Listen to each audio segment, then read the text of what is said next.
So okay then, Joachim Kjærestad from the University of Skövde, back to mash your brain with the CCNA Cybersecurity Operations Chapter 6 Part 1.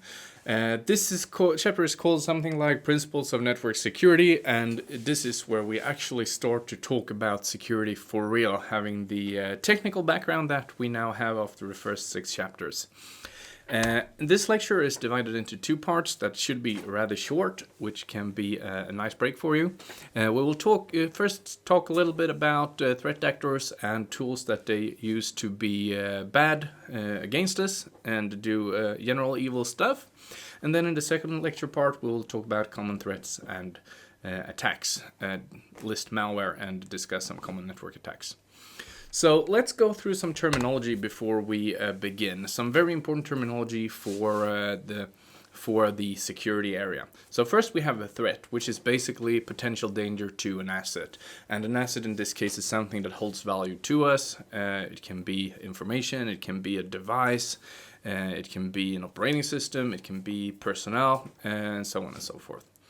Vulnerability or attack surface then is a weakness that can be exploited. Or vulnerability is a weakness that can be exploited, and the attack surface against the network is the sum of all vulnerabilities. Exploit, the next term, is a mechanism that is used to leverage a vulnerability in order to compromise an asset. So for something bad to happen, we have to have an asset, and that asset have to have some vulnerability, and an exploit will use that vulnerability to compromise the asset. We classify exploits into remote or local exploits, and the difference here is that remote exploits work over a network without any other access. For a local exploit, there has to be a user or administrative access to a device in order to use the exploit. This is not concerned with someone actually having to locally be at the computer, but you have to have some local access. Finally, we have the term risk, and risk is the likelihood that a particular threat will exploit a particular vulnerability of an asset and cause harm. So risk is basically the likelihood that someone uses a vulnerability of an asset and causes causes harm to us. So let's talk a little bit about risk management, how we handle risks, because a large part of structured security work is risk management, and where we have structured way to map our risks so that we are aware of what risks there are and manage them in different ways. The easiest way is risk acceptance, where we just accept the risk without any action. And let me, for instance, say one risk. There is always the risk of let's say the risk of a bomb exploding at our company facility. And we are a car repair firm. That's a risk I guess we would have to take, because protecting ourselves about a bomb exploding, that would just cost too much. Then we have risk avoidance, and risk avoidance is an action that avoids exposure to a risk. So one way to do this, let's say that we have one of the risks we have in our server park is that we use a sprinkler system for fire hazards, and that brings the risk of some malfunction or a fire that causes the sprinklers to go off and drown all of our servers. So that's the servers being drowned. That's the risk. We can avoid that by switching to a gas-based fire extinguisher. Then we apply risk avoidance, and we avoided the risk. Then we have risk limitation, and this is an action that limits the organization's exposure to a risk. Implementing a firewall could be risk limitation. Getting an antivirus program, that is risk limitation, limiting the risk of us getting a malware infection.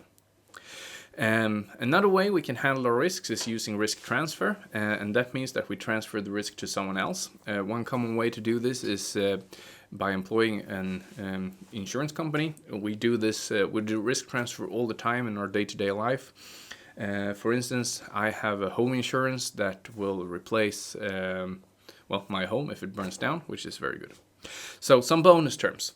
Countermeasure is a protection solution that mitigates a risk or a threat. So when we do risk limitation, we usually implement a countermeasure. We also have the term impact, which is the potential damage of a threat. So when we talk about risks, generally, we usually talk about the impact of the threat. So what would happen if this threat is realized? And we also talk about the likelihood of the threat being realized. And if the likelihood is high and the impact is high, then we need to do something about it. If the impact is very high, like in the case with a bomb blowing up our facilities, we can still neglect or accept the risk because maybe we think that the likelihood is extremely low. So let's move on to talk about threat actors. And the first I want to show you is a picture just discussing hackers and threat actors a little bit. Because a hacker, nowadays, hacker have quite a negative ring to it, but traditionally a hacker can mean many things, like a good programmer, a network professional, someone that's actually doing a hacking attack, or someone that's performing a DDoS attack. And there are different types of hackers, especially, okay, now it gets confusing, but there are different types of hackers that actually hack. So we have white hat hackers that are considered ethical hackers. They are, for instance, penetration testers are an example of white hat hackers. Insiders that hack to find flaws that they can mitigate. Then we have gray hats that are sort of in between good and bad. They do black hat stuff, but with white hat intent, you can say. So they are not employed at a company, but they still hack companies and, for instance, hope that they can disclose vulnerabilities to them and get a bounty for it. Then we have the black hats, and those are the bad guys. And another word for the bad guys is threat actors. Threat actors are those that are actors that pose a threat to us. And I want to tell you that this definition list is from Cisco, and I'm going to stay true to the Cisco definition and not go into discussions of what I personally think, because that could confuse you a little bit. So first we have script kiddies. And script kiddies are teenagers or inexperienced hackers that use pre-existing tools to cause harm. So this is essentially amateurs that find hacking tools online and use them to cause harm. Then we have vulnerability brokers, and this is a typical example of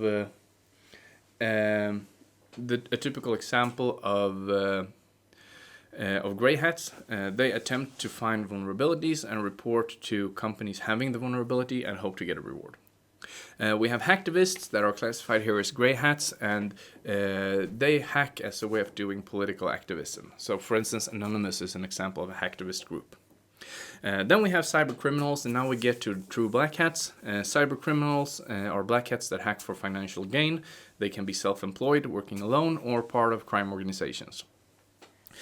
We also have state-sponsored hacking, and state-sponsored hackers are hackers that work on behalf of a state or a state-sponsored organization, and basically can be part of cyber intelligence, cyber warfare, stuff like that. So, leaving the threat actors for a little while, I just want to talk a bit about threat indicators. So, threat indicators are attributes that can identify an attack. So, for instance, we may have a given attack, and we want to find a fingerprint of that attack. And by doing that, and by reporting and sharing those indicators, we can help each other out. And if we revisit the term security, information and event management, CMs, those aggregate logs, but you can also include threat indicators in different ways into those CMs to have them automatically find those threat indicators in the log files and find out if an automated or if a complex attack is going on. So there is something called automated information sharing, or AIS, that is a system for sharing of attack indicators between the US government and the private sector. So there's a misspelling there.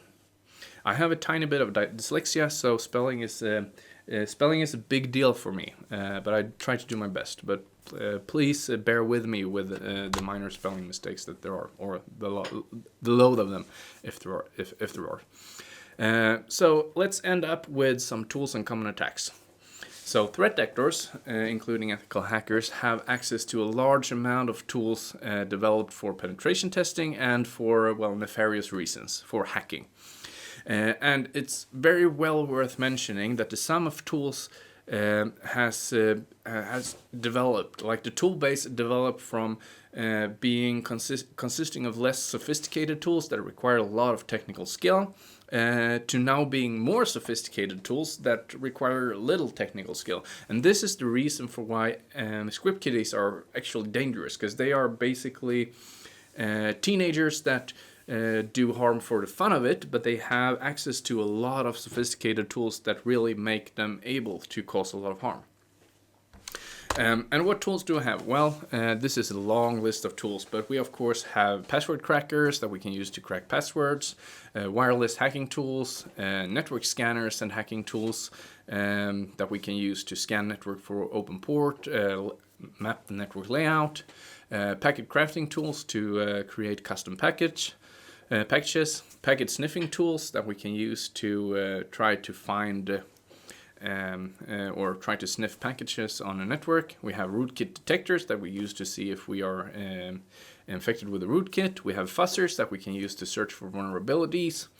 There are different forensic tools that we can use for advanced recovery of deleted files. We have debuggers that we can use to debug or deassemble malware to see how it works. There are specific hacking operating systems such as Kali Linux that I encourage you to test. Various encryption tools, various vulnerability scanners that scan to see if vulnerable software exists on a host, and we have vulnerability exploitation tools that exploit those vulnerabilities. Finally, we have different attack types, and we will go through many of those in much more detail later. Eavesdropping attacks is attacks where we eavesdrop, listen in on something we shouldn't listen to. Data modification attacks is attacks where we modify data. Consider the ability of modifying the recipient account number of a wire transfer, for instance. We have IP address spoofing attacks, password-based attacks, denial of service attacks that are quite common among hacktivists, where you basically try to render machines or services unusable. We have not main, but man-in-the-middle attacks, where we try to position ourselves in this in the midst of a communication and listen in and potentially change the messages. Compromised key attacks, sniffer attacks, and enumeration. And enumeration is usually the first part of an attack where we try to enumerate the network to see how see the network layout, see what services there are, see what vulnerabilities there are, and stuff like that. So again, lots of stuff within this course. Feel free to leave comments in the comments field, and see you next time.